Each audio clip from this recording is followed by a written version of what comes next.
Former Minneapolis Police Chief Medaria Arradondo. He served as chief of police from 2017 to 2022 and was at the helm when the infamous George Floyd murder took place in his city at the hands of one of his former officers.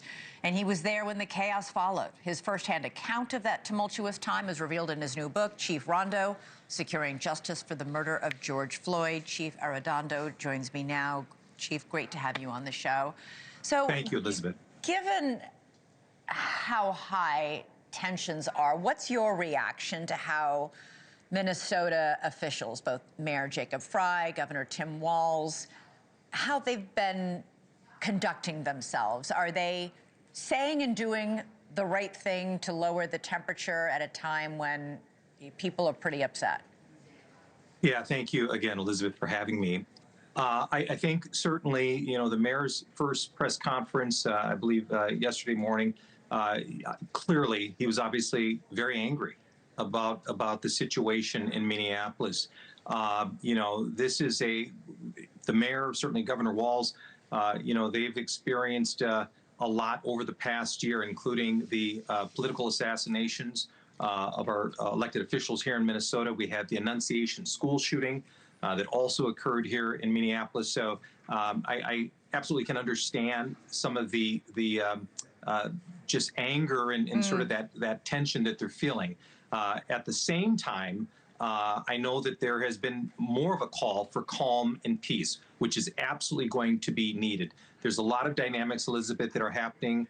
Even earlier this morning, the Minnesota Bureau of Criminal Apprehension has said that they are no longer a co-investigator with the FBI in this case. So when trust was already sort of fragile, Elizabeth, now that's even more at stake here. Chief, is anyone going to believe the results of an FBI investigation if they cut the state completely out of it?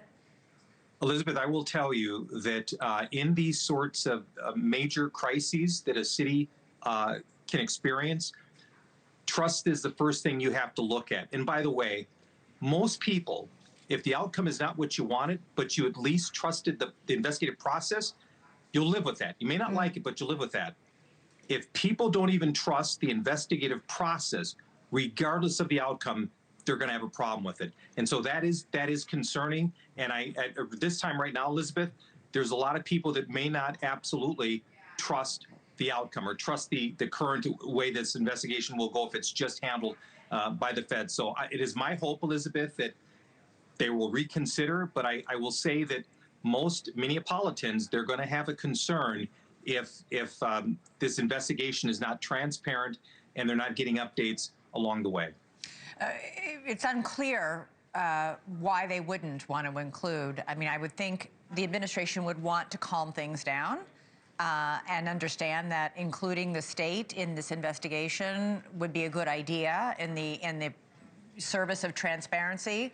Sort of like let the facts out, let everybody see the facts. We already have this Rorschach test-like experience of everybody, millions and millions of people looking at this video of this shooting and drawing wildly divergent conclusions from it. Chief, I do want to ask you, the protocol, we had a former deputy commissioner for the NYPD on set last night who talked about the fact that New York City police officers, it's the largest police force in the country, are trained never to put themselves in front of a car. What is the protocol in Minneapolis for your police force? Yeah, Elizabeth, I would absolutely concur with the NYPD commissioner. Minneapolis, the same. Matter of fact, I helped write some of the language for our last recent policy related to vehicles and Minneapolis police officers are absolutely trained, first and foremost, that try to mitigate your own personal risk when it comes to a moving vehicle. Right. If you can avoid that, get out of the way, what have you. We also are taught, many officers and departments are taught, just shooting into a vehicle doesn't necessarily get the result that you wanted. Right. And so, yeah, that I would absolutely agree with the other comments you received from the police official.